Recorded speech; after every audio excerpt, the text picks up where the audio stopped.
at maihayag ang iyong pagkaryos sa kanila pong mga buhay. Maraming salamat po, O Diyos, ang aming isang dalangin na may pagtitiwala at pagpapasalamat sa pangalan ng aming Panginoong Jesus. Kami natin magsabi ng again, picture taking.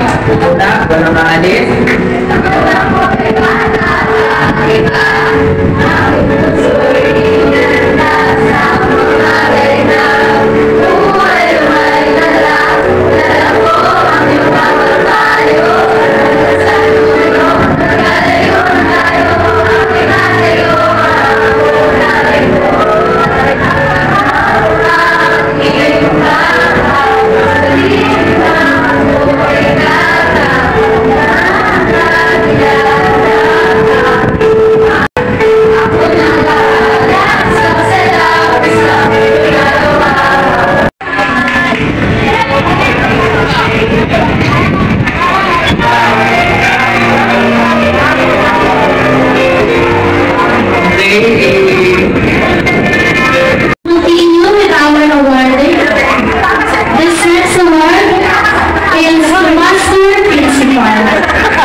As a principal, you lead with prayers and love and fairness.